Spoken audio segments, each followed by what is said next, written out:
Hey everybody, Kyle Sasser here, showing you the way real estate should be, and it's everyone's favorite time of the month. That's right, real estate market statistics time. These stats are for Hillsborough County for October 2023. Now, I do need to go over how these stats get put together. So basically, we pull these from the MLS every month, at the end of the month.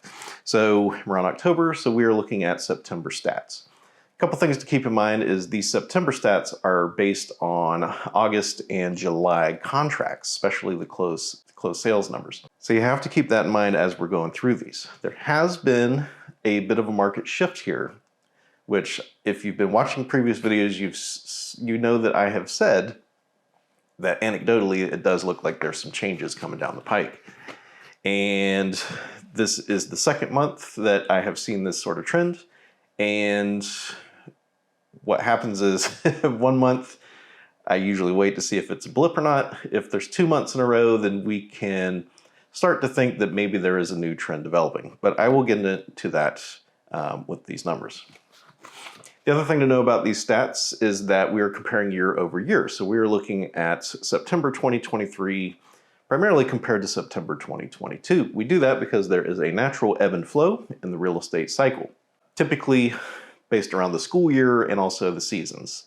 So beginning of the year, school starts, number of homes for sale tends to naturally drop. So I do look at month to month, but not as much as year to year. Although I will say I have been looking a little bit more at month to month just because the market has been whipsawing around so much, and I will get into why that is and how long that is going to be hanging around. So that's how we get these stats. If you want to follow along with this report, you can do so. There's a link in the description below for a place to contact us, and there's also a link there to download this report. So without further ado, let's dive in. So let's dive into these Hillsborough County stats. Again, if you want to follow along, there's a link down below. You can download the report. Total number of closed sales is up 8.6% from 1,177 to 1,278 homes. Cash sales is down 1% from 293 to 290. I usually don't even think that a 1 or 2% move. I just kind of figure that is within the normal realm of shifting, because again, we're not looking at hundreds of thousands of homes and data points here. It's 1,278, so like a 1% move isn't too crazy. Median sales price up 2.4% from $415,000 to $425,150. Average sales price is up 4.5% from $529,859 to $553,500. I am going to touch on the month to month there because I think the trajectory that we're on is important to point out. Dollar volume is up 13.4%, 707 million. We were at 1 billion at one point in time. We have fallen back off of that. Median percentage of original list price is up 0.7% to 97.6%. Median time to contract is up 21.1% to 23 days, which is very much seller's market territory. Hate to break it to you. Normally, you don't start to see buyer's market territories until you hit 50-ish days. Number of new listings is up 4.9%, and this is significant. So we went from 1,594 new listings in September 2022. In September 2023, we listed 1,672. That is noteworthy because we only sold 1,278. So that means we added roughly 400 houses. And if you have a few months of that, that is when time to contract typically grows and prices start to move in the downward direction. Total number of active inventory is down 21.5% from 3,698 to 2,903. That's a little deceptive because we have built inventory from May, June, July. But yes, we are fewer homes in September 2022. The reason why is demand has been better than last year. Month supply is down 2.2% to 2.1 months. I don't really care for that metric that much. Doom and gloom section, foreclosures and short sales, is up 225%, which sounds absolutely terrible until you realize it went from 4 in 2022 to 13, which is not that worrying. It is interesting that that has grown that much. So, and I always pay attention to this section, but 13 is not sky is falling territory. Now, I normally skip the month-to-month stuff. I do think it's important to touch on these because we have had a different trajectory than we have for the previous 4 or 5 years. So previous 4 or 5 years, we've been in a very steady climb. Currently, though, we have definitely more of like highs and lows as we go along. So Pinellas County, they had their peak in July 2023, and they have slid 2 months in a row, about $20,000. Hillsborough County has a little bit different trajectory. Obviously, Hillsborough County is a little bit different. A lot more new construction going on still, suburbs and stuff like that. Pinellas typically leads with shifts in the market. It's a little bit more boom bust over on that side. But Hillsborough is showing some signs. So in June, we had a peak of $437,990 for the median sales price.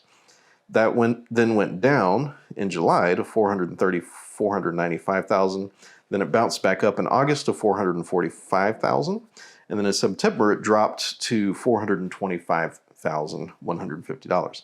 So we've basically been bouncing the last 4 months. Typically, that means that the market is having some wobble and is trying to figure out if it wants to continue on the trajectory that it's on or if it wants to tip into a new trend. Pinellas County, with 2 months of price reductions in median home price, I'm hesitant to call it a trend at 2 months, but it's definitely something that I'm like, uh-oh. So if you're thinking about selling and you believe that interest rates are going to have a cooling effect on purchasing, now would be the time because prices are going to slide if that is the case. Number of new listings are actually up compared to last year as well, about 100. So there's 1,594, 1,672. So that means we are building inventory. Now last year we were at 3,698 homes for sale at the end of the month of September 2022. That dropped over 1,000 homes to May 2023 at 2,194 homes. And since then, we have rebuilt back up to 2,903. That is a very big swing. That is a 30%, up-down swing in the number of homes for sale. And that is, compared to our historic norms, that is still pretty low inventory. And so any sort of shift in demand or any sort of shift in inventory coming on the market is going to have outsized effects on just prices, metrics, time to contract, etc. Now, I do like to touch on the different price points because $1 million home does sell on a little bit different time frame than a $400,000 home. I have sold both. Main difference is the buyer pool for $1 million house is quite a bit smaller than a $400,000 house. Number of closed sales by price. So there was one house under $50,000 that sold. I'd be interested to see what that one looks like. 100 to 150,000 dropped 62.5%, total of 3. 150 to 200,000 is up 42.1% to 27. That's a bit surprising actually. 200 to 250,000 is up 32.3% to 41. But actually, now that I think about it, September 2022 was dead quiet. That was the time I was begging people to go look at houses because we could negotiate ridiculous concessions compared to the previous 4 years. 250 to 300,000 was down 17.6%, total of 70. 300 to 400,000 is up 3.2%, 382. 400 to 600,000 is holding at 9.6%, total of 455. 600 to a million is up 2.6%, 201. And a million or more is up 84.9%, total of 98. Total number of new listings, very interesting. 150,000 and under was basically a total of 6. But that is better compared to last year because there was 0. 150 to 200,000 is up 15.4%, total of 30. 200 to 250,000 is down 2.8% to 35. 250 to 300,000 is down 19.0% to 81. 300 to 400,000 is down 4.7% to 465. 600,000 has held steady at 0.8%. Total of 618 new listings. 600 to a million is up 30.2%. 289 and a million or more is up 42.3% to 148. So you can kind of see that break point at 400,000, well, technically 600,000 now.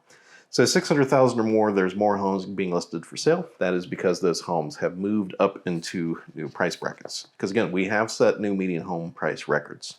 And then total inventory by current price, 50,000 to 100,000, there's a total of 1. 100 to 150,000, there's a total of 5, which is a 37.5% decrease.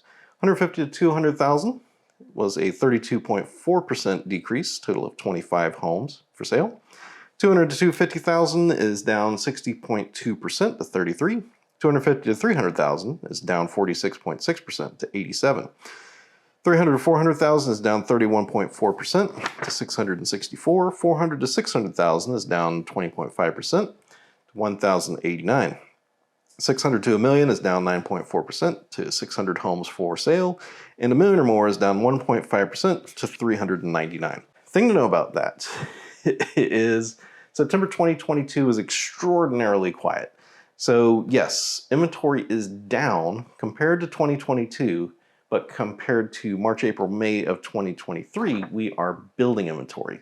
So you have to kind of take the big perspective on most of these numbers. So do need to kind of retouch on the median home price versus average home price. If you remember back to your math classes, which I know was probably your favorite, average is you take the price of 5 houses, you add it up, you divide it by 5, that gives you the average sales price. Median sales price is a little different though. What median does is you have, let's say, 125 houses for sale. The median point is the price at which there is an equal number of houses priced higher and lower than that point. I personally prefer the median home price. It seems to not move as much as the average sales price does, primarily because if you have a lot of very expensive or very inexpensive homes sell, the average sales price can move significantly. For example, if Tom Brady's house sells, that will move stuff pretty quite a bit. Whereas median sales price is a little bit more stable just with how it is calculated. So what does all of this equate to so far as like boots on the ground, trying to sell a house? What does this look like on the ground? Well, bit of a mixed market here. So there are houses with multiple offers. They still exist. If there's a house in great condition, in a great neighborhood, and it is priced correctly, just expect that it's going to have very high demand, and you're probably going to be going up against multiple offers. That is a result of inventory being naturally so low. However, there is a number of homes that are hanging around on the market either because they're overpriced, or they have a little bit of work that needs to be done, or they're not in as desirable of a neighborhood. Those houses are taking quite a bit longer to sell, and you can usually get at or below asking price, negotiate some concessions, etc. As if this trend continues of 200, 300, 400 more homes being listed for sale than are selling, if that trend continues for a few months, we should see prices continue to decline as time to contract expands. A lot of agents are either new or have forgotten what actual market conditions are like in a typical market. So back in 2017, 2016, for example, it was not unusual for a house to be on the market for 2 or 3 months before you get an offer. Currently, with a single family home in the Tampa Bay area, if a house goes that long, everyone starts losing their minds. Sellers lose their mind. Buyers are like, what's wrong with this? This must be a disaster house because it's hanging around so long. And even real estate agents are like, I must be a failure. I don't know what I'm doing. That is kind of where a balanced or neutral market is at. So we're still quite a bit shorter than that on our time to contract. So that is why everything is very hectic. But it's funny, perspective and how short people's memories are. We do have very high interest rates currently. They are, last I checked, they're like 7.5%. So we do have a few things going on here. Everyone likes to point at the 7.5% interest rates as the cause of this calming for the last few months. I'm hesitant to say that that is it. I know that anecdotally, I'm not getting as many calls as I was, but again, there's anecdotes and then there's stats and numbers. If October holds with this trend of fewer sales, decreasing median sales price, and time to contract growing, then at that point I would say, yes, we're on a new trend. The thing is, we also had a hurricane there right at the end of the month. Most closings happen on the end of the month. So that would have been August 30th and 31st is when when a lot of closings would have happened. So there was a lot of stuff under contract that got delayed because title companies closed, insurance companies stopped writing policies. So we don't have those numbers. And then, so they would have gotten pushed to September. The problem is we also had a major storm and flood event, which means that a lot of those contracts, people got cold feet, contracts got canceled, and those fell out. So because that time frame falls immediately on that month change, I do not give these numbers as much weight as I would normally if we did not have that. If we did not have that storm, I'd be like, okay, yeah, there's a pretty clear trend here. But because we have those numbers, I'm hesitant to say that, yes, we are in another downturn here. That said, it's important to acknowledge that those numbers seem to indicate a shift, and we need to make those sorts of accommodations. So I know for the buyers that we are currently helping, it has been phenomenal so far as being able to negotiate prices, reductions, and all. It's been great so far as number of homes available, price reduction, and negotiations with sellers. It's not as good as last year, but it is still pretty good. So if you've been thinking about buying and you can work with the interest rate, or if you're, for example, a cash buyer, it's a great time to buy a house. Because the overall problem here is inventory is still so low that anything could tip this balance one way or the other. It is not clear which one is going to win out here. You know, buyers or sellers. There's no requirement for prices to drop. If demand comes back, if interest rates tick back down into the sixes, demand is going to come back. And we know that because that is what happened from March 2023 to July, August 2023. Interest rates were very much in the mid sixes to low sevens, and we were selling a considerable number of houses and median home prices were ramped up. So it does look like a trend shift, but it is very much a evenly matched teeter-totter, and it could very quickly swing back the other way if some circumstance or condition shifts. So, and on the flip side, if you're thinking about selling currently, we're setting new records in home prices right now. Well, not right now, but recently within the last few months. So it is still a great time to sell. There's very low competition. Your house shouldn't hang around for 3, 4, 5 months like it would have in a true market downturn.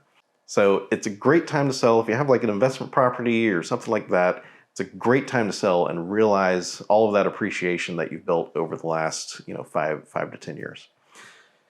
So that's what's going on in real estate in the Tampa Bay area. So I want to thank you so much for tuning in. My name is Kyle Sasser. I am at the Ashler Home Team showing you the way real estate should be. I want to thank you for watching the statistics video. Hope you found it useful. If you would like to receive copies of this report, there's links in the description down below where you can sign up to receive the monthly, a little bit more detail on the reports and how to download and all that good stuff there. If you would like help finding your own great home in the Tampa Bay area, I would love to help you out. You can contact me at 727-300-2111. You can email me, kyle@ashlerre.com. That'll be in the description down below as well. There's also a link in the description below where if you just want to have a chat, have some quick questions, you can reach us via that link down below. So once again, thank you so much for tuning in.